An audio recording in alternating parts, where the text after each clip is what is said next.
Sixth grade, welcome to week 3. As we continue to process through our week, I want you to know that I miss you and that I'm praying for you and that I'm encouraged to hear from you and from many other believers all around the world that God is doing some exciting things in this difficult time. Now this week, some things will be a little bit different, so be sure to read the weekly update instructions carefully. Additionally, you'll have one homework assignment that I've broken down for you in some smaller steps. So instead of 5 different homework assignments, you just have one broken down in those 5 steps. Hey, if you would walk into the Brussels home right now, you'll see on our fridge filled with invitations for weddings. Friends from college, people we grew up with, and even my brother-in-law, they are all getting married at some point in the spring. You see, marriage, when done God's way, is a beautiful thing, something that should be celebrated. And so we put a lot of time and money and thought into planning a wedding.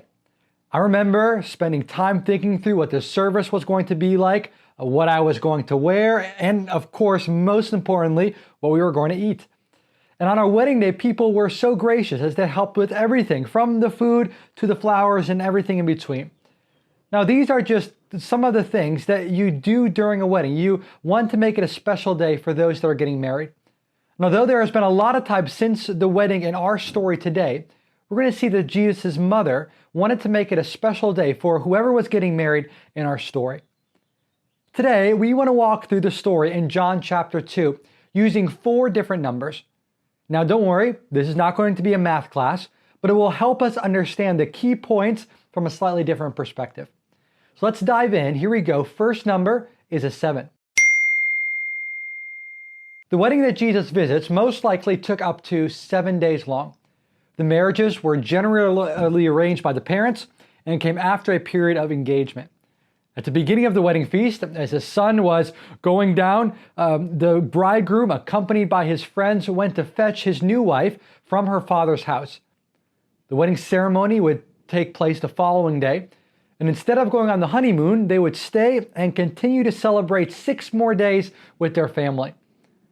The wedding in question is taking place in the location of Cana, about 9 miles north of Jesus' hometown of Nazareth.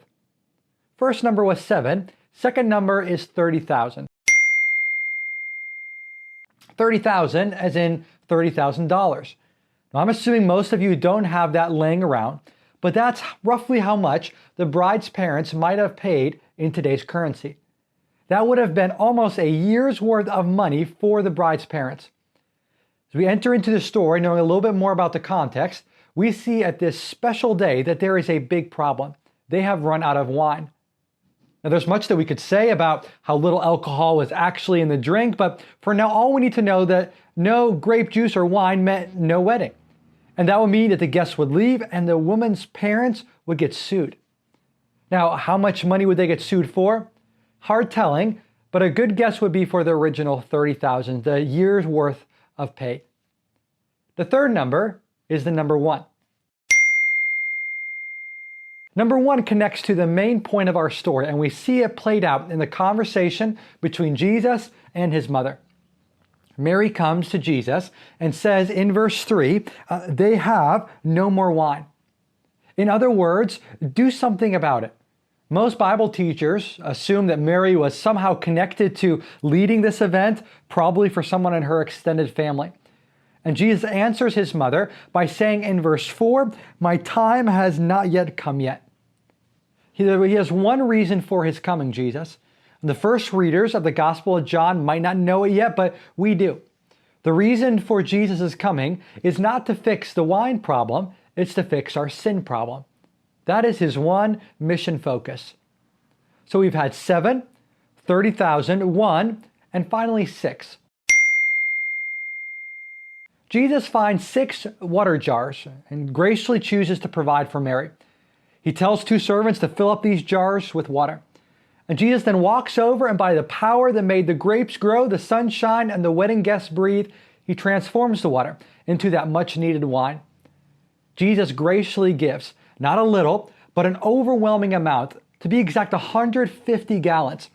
I could fill my Prius car over 7 times with that amount at a local gas station. I imagine that Mary was grateful and relieved. In verse 9, we see that the best man of the ceremony was surprised. We know from verse 11 that his followers believe. But how does John want us, as the readers of this wedding story, to respond? Now, this story was told by John so that we would see that Jesus is special and that he has a special mission, a mission we know now to be leading to the cross. But not only that, we see that Jesus is the provider. That's why when we run out of our resources today and life is challenging, we don't need to fear like Mary feared. Instead, we are to be like the servants who obeyed Jesus and watched him do this miracle. In the words of John Bloom, we see that Jesus, our Lord, our groom, and the master of the great wedding feast has infinite power and infinite love and is able to make all grace abound to you so that you have all things that you need and may abound in every good work. We read that in 2 Corinthians 9, verse 8. God is with us. He's able to provide for us, and he often does so in surprising and new ways.